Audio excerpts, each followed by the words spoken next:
Hey everyone, Lotus Prince here. I just wanted to give you a behind-the-scenes video of something I think you'll find rather interesting. The first thing I want to discuss is the concept of flash cartridges. Now, cartridges, of course, were things that video game systems used to run with. The cartridges were the games. They're bringing that back a little bit with the PlayStation Vita and the Nintendo Switch, but for a long time we have been using CDs, DVDs, and Blu-rays. But before that, of course, were the cartridges. So they had a little circuit board in them. You would put the cartridge into your system. The system would read the data on the cartridge and play the appropriate game.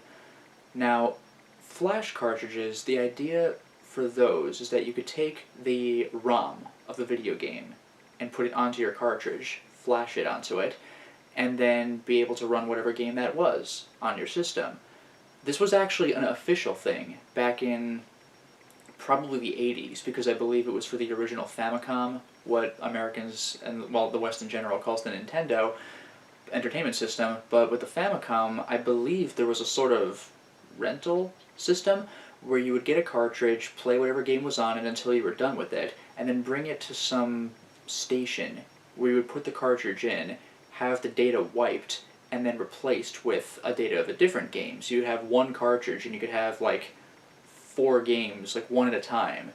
It was a clever idea. That kind of thing isn't really done anymore though. At this point you just buy the cartridge with the game on it and you move on. But flashing was and still is a thing. Now the difference with flash cartridges today is that, well, the Neo Geo Pocket Color one, I believe, only allows one game on it, but you can take a game off and put a different one on as you see fit. Most flash cartridges allow for multiple games. So what a flash cartridge is it's a cartridge designed to fit into some system. So a Super Nintendo cartridge would go into a Super Nintendo system, but in the cartridge is a device designed to hold an SD card, or SDHC, or SDXC, or whatever it's going to be.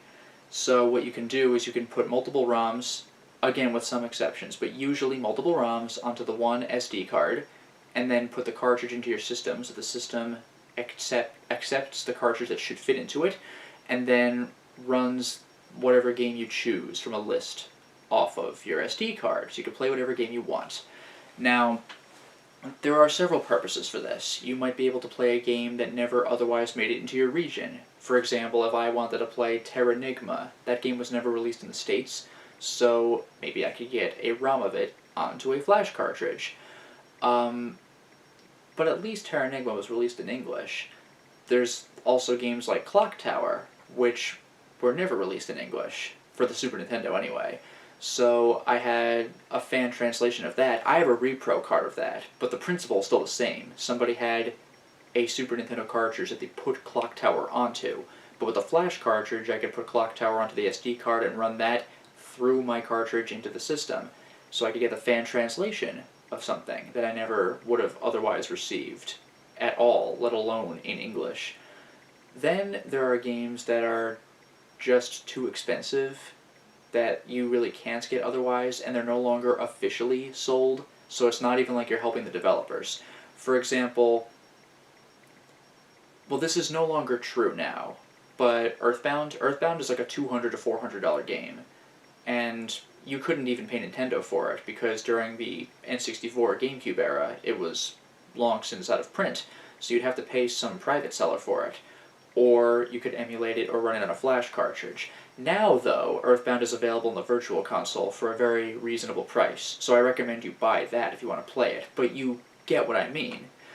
Otherwise, it would have been way too expensive, and again, not even for the benefit of the developers at that point. Nintendo's not getting your money, so it's not like you're cheating them out of anything. You would just be paying on the private market. Then there are games that are modded, or would not otherwise have been released. For example, in one of my older Let's Plays, I tackled Road Avenger, or Road Blaster, for the Sega CD, or the Mega CD. There's actually, somebody contrived a Super Nintendo version of that, and it looks pretty good, so you could play that on a flash cartridge, because it's just cool to play with an actual SNES controller, rather than emulated on an emulator, although you could still do that, of course. So you can get little fun tweaks to games you otherwise couldn't have had. You could get like Red Book orchestral audio for like Donkey Kong Country 2. You could get little weird tweaks that are just kind of amusing to play on your actual system. Now, I bring up flash cartridges to give you the general idea of how all this works, but what I wanted to show you in this video was I have two systems. I'll focus on one of them, but I have had my Sega Saturn and my Dreamcast modded to basically have the flash cart treatment, except of course they're not cartridges because the Saturn and the Dreamcast were CD-based systems. Well, I shouldn't even say CD, I should say disc-based systems. See, the Saturn and the Dreamcast, if you wanted to play whatever game you wanted on those, you could always burn the games to blank CDs and run them that way. But that could end up being a lot of CDs, and also it was difficult, especially for those systems. The Saturn they were CDs, but there were some weird kind of special CDs that worked in, I think, a slightly different way from regular CDs, so you could still burn games onto discs and play them on the Saturn, but you'd have to jump through several hoops to be able to do that, more so than just regular burning. And the Dreamcast didn't even use CD-ROMs, it used GD-ROMs, which are a format that no longer really is a thing. It was kind of here today, gone tomorrow. They were, I think they were able to hold more than CDs, but not as much as DVDs, and then DVDs came in and just took over. So you could burn games to CDs for the Dreamcast, but because the GD-ROMs held more, sometimes you would just have to cut content. For example, Vice wanted to burn the undub of Shenmue for me, and the undub of that, what that means is it restored content that was deleted from the American release, but the problem is they packed those discs to the brim, and that means that's too much for a CD. So some minor things, I think some cases of voice acting, would have to be cut from the burned game. So burning CDs isn't even an optimal solution for the Dreamcast. It's just kind of like the best you can hope for in that case. So it can be a little bit frustrating. You can kind of get what you want, but not necessarily 100%. So here's what I had done to my systems. First of all, what I have here is the optical drive that I removed from my Saturn. I have one for the Dreamcast as well. This is the thing that a CD would go on to. Now I just so happen to have a CD here. What are the odds? I was prepared for the video that I elected to make. So I have my little Japanese copy of Saturn Bomberman here, which let me tell you is nowhere nearly as expensive as the American copy. I don't have that. But we got Bomberman here on your optical drive, the disc spins in your system. That's how it works, right? That's how the disc systems work. It's just that this optical drive is out of the system.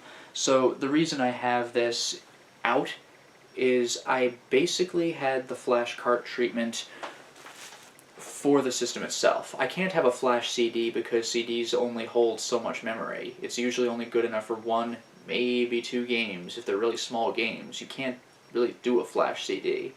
Again, it's not even worth it to delete and rewrite on a CD. You might as well just burn different games to different CDs and end up with this weird stack of CDs. But I don't need that. There is a Polish modder who created this thing that could go into a Saturn and a Dreamcast, and I think he's working on something for the TurboGrafx, and I don't know if it was he himself, but I think somebody also had done this for the 3DO. In any case, here's my Saturn system, right? And you got the little open drawer here. See, I pop the thing open, but instead of seeing the CD spindle, you see this little piece of tech here. I have an SDXC card. And you can see, well, no, you can't see. Now you can. It's 128 gigs. So here's the deal with this. This piece of hardware was installed into the system. I can't really show you better than that. I have pictures from when the system was opened where you can get a better look at it, but you basically take the entire top of the system off so you could see everything inside it. and you put this piece of hardware in, which actually was not as hard as I thought it would be. This is something, Vice did it for me to show me how it's done, because he had done it on his system as well, but even someone like me could pull this off. It's mostly just screwing something into place and taking a couple wires and plugging them in. It's not the hardest thing I've ever seen. If I can do it, just about anybody can do it, as long as you have small enough screwdrivers. So, a relatively simple process. Now, the SDXC card is 128 gigs. The funny thing is, this mod, I think, is supposed to only accept cards up to 64 gigs, but Vice was able to find a program that, I don't even know exactly what it did or how it worked, but it was able to somehow format the SDXC card in a way that was acceptable at 128 gigs, so you could put more stuff onto the SDXC card. Now, what is so advantageous about this? Well, the same logic applies to what I said about something like the Super Nintendo, but this is like triply important for the Sega Saturn. So first of all, I have games that, like I indicated earlier, would never otherwise have come out. So I have, it's like barely even a demo. It's almost like a test room for Sonic Extreme, the Sonic the Hedgehog game that was going to be designed for the Saturn but was cancelled. I have I think there were 3 Shining Force games for the Saturn. I believe America, I think, got one of them, but there were 2 more, and they were only Japanese, so these were fan-translated, so I have the ability to play those games in English. The same goes for Dragon Force 2. We got Dragon Force 1, but Dragon Force 2 was Japan only, but got the fan translation for that. There's Deep Fear. Deep Fear was released in English, but in Europe, not America. The funny thing is, though, I could do better than Deep Fear in its normal state. See, America displays its pre-HD games, the SD ones, in resolution of 480, or at least up to 480. So if you have an HD TV that shows you the resolutions displayed, it'll say 480 for the lower end games. But in Europe, I think the resolution was 576. So if I wanted to play Deep Fear on my system, I could do it, but the picture would look a little weird. I forgot if it would be stretched a little too much for the screen, or if it would be compacted a little bit with bars on the side. I forgot what it looks like, but it's not going to look quite right. But you know what? I'll settle because I can play it. But it turns out that as recently as, I want to say maybe 2015 or 2016, somebody discovered a file for the American version of Deep Fear, which was never released. So I'm in America, so I can play what, for me, is the better version of Deep Fear, a version optimized for our TVs.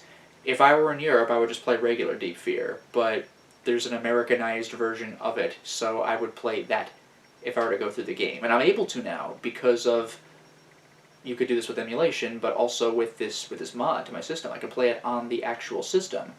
Now, the reason I said this was more important for the Saturn than anything else, even the Dreamcast, is that with the Dreamcast it's nice because I could get the full version of Shenmue 1 dub, but for the Saturn, oh boy, a lot of Saturn games archives were lost. So the only way to play them is if you own a physical copy. Now, with games like Fighting Vipers is available on PlayStation Network, but guess what? That was an arcade game. It just happened to be ported to the Saturn. So maybe you won't get to play the Saturn version of Fighting Vipers, but you can play Fighting Vipers. Just go on a PlayStation Network, pay a few bucks for it. Not a big deal. But something like Panzer, Dragoon, Saga, it's dead. Unless somebody discovers something later. Oh, there's a backup file. Unless somebody does one of those, that game is dead. You either own the disc or you don't.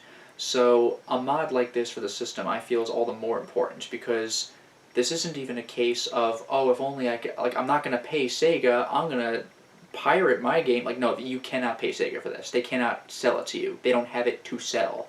You either emulate it, you pay $400 on it off of Craigslist or eBay or Amazon or something, or you do without. So with this flash cartridge, I'll be able to play that. The funny thing is I actually have 2 friends who own a copy of the game, so that's a weird case, but you know what I mean. Under normal circumstances, that game is ridiculously expensive at this point, So you either pay, I guess I can't call them scalper prices, but private seller prices for this game that doesn't officially exist anymore, or you're out of luck. Even Sonic 3D Blast. Oh, you can play that game on Steam. No problem. Buy it on Steam right now. But it's the Genesis version. The Saturn version was a little different. So you either own the disc or you don't. I actually do own the disc, but at this point I can't even use the disc anymore unless I want to reinstall my optical drive, which is an option, but this mod makes things all the easier. Now there is one kind of funny thing I want to bring up about the nature of the mod itself. I mentioned that there's the mod, and then there's the program mod for the SDXC card, but it gets even better. The way this works, the way the CD-based systems work in general, is that you pop the lid open, and when you have the CD in, you close it with a click. And when it clicks shut, that tells the game, okay, it's in. You can run it now. Like when the system turns on, I can tell that the door is shut, which means we're good to run it. So whenever you have to change CDs, you pop the system open and then it stops everything. And then you swap CDs, click it shut, okay, we'll move to the next CD and I'll run the first thing I see, which should be the next CD. Go. You know, there's actually a PS2 mod that deals with this problem. It had a, you know, the PS2 has the same click open thing, but the way I'm able to run a freeloader disc in the PS2 to play foreign games is I had a lid installed which has a flap that opens without clicking the system open and shut, so when it reads the freeloader disc, it'll say, okay, looks like I'm reading a Japanese disc, and while it still thinks that, I swap discs without clicking open the lid, so it doesn't know to reset and recheck.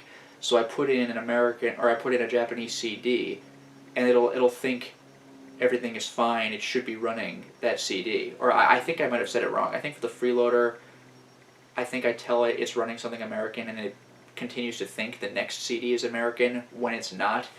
You know, the PS1 has a similar thing where you put in some game and it's like, thanks for the American game, and then I put in a Japanese game and it still thinks I'm running American, so it just goes. So the PS2 has that. Now with the Saturn though, I'm no longer playing around with CDs, even freeloaders, so what do? Normally what happens is if you have multiple games on the SDXC card, it just loads the first one. So game number 1 is just loaded. If you want to change that, then you're going to have to do this. You see the card here, but there's also this little button, if you could see that. That's basically the cue to change CD button. So if you want to run game number 5, game number 1 launches. Press the button. Wait. Game number 2 launches. Press the button. Wait. Game number 3 launches. So if you have like 100 games on this SDXC card, you can get to game number 100. It's just going to suck. So, and by the way, I hope you alphabetized or numbered your games, or else you can't even find what you're looking for. That sucks. So it's doable, it's just unpleasant. But the funny thing is, this modder is obviously a super nerd because he was able to devise this mod for the Saturn. Clearly he has passion and cares. But there's a super nerd fan of the super nerd because that person created a menu program that you can download and put into the Saturn. So when I launch my Saturn, it has the standard no CD in the system menu that pops up. Like, what do you want to do? Do you want to listen to music? Do you want to launch the program? Like the PS2 has something similar. I believe the Dreamcast does as well. So when you press launch, it'll take you to a menu where you can select the game you want to play. And man, the amount of time that saves. It's fantastic. So basically I have a sort of super Sega Saturn, which can play whatever game I want on it, and at this point that's all the more important because Saturn games have basically disappeared off the face of the earth, almost as a whole, unless they were ports of arcade games first, or in the original Panzer Dragoon case there was a PC version, so there's that too, but a lot of Saturn games are just gone, unless you want to find their CDs, which is all the harder to do in America because basically every Saturn game is really underproduced. Even the common ones aren't very common. So Saturn games are particularly difficult to collect for. You know, people are starting to complain about Super Nintendo games getting expensive now, and they are. But Saturn is just like off the map because like you can't even find them, and if you do, they'll be expensive, because again, Sega's archives were, I think, entirely or almost entirely wiped. So again, no Saturn Sonic 3D Blast on Steam. Just nope. You can download it online unofficially, but officially you're not going to get it. So mods like these, I feel, are important not just for convenience for me, but also for preservation of games like this, because the Saturn is just gone. So this stuff I feel is necessary. Like I said, I have a similar thing for the Dreamcast, which would allow me to play games like Shenmue Undubbed, or foreign Dreamcast games like Shenmue 2. Shenmue 2 was released in Europe, but not, well, America got an Xbox version. But the thing with that is the Xbox version, there's no Shenmue 1 on the Xbox. So the American Xbox Shenmue 2 will give you a recap of what happened in Shenmue, but then you move along.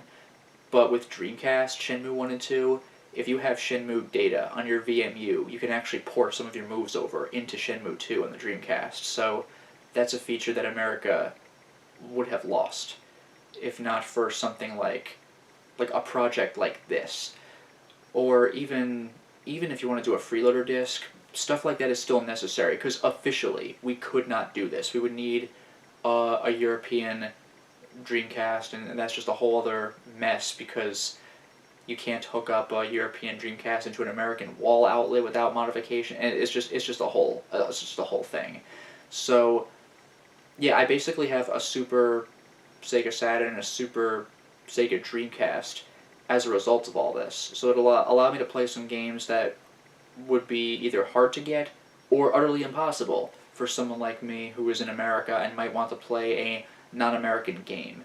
Or a game that never even came out, like American Deep Fear, or was never translated officially, like Dragon Force 2. So stuff like this makes Let's Playing considerably easier, and also it's just good to keep these games alive. With the age of digital games, and with the risk of CDs eventually breaking down or cartridges wearing out, stuff like this is all the more important for preservation, as digital games on networks, official networks, are very ephemeral. You never know where they're going to come and go. When there's like copyright issues, like with Deadpool for the PS3, or Marvel vs. Capcom 3's DLC, they've both been re-released, but they disappeared because Marvel and Capcom no longer had, the rights expired and stuff like that. So things like mods like these are what give more of a degree of permanence to games that might otherwise vanish off of the face of the earth. So I hope you found this interesting, and there'll be more behind the scenes videos in the future. Until next time, everyone.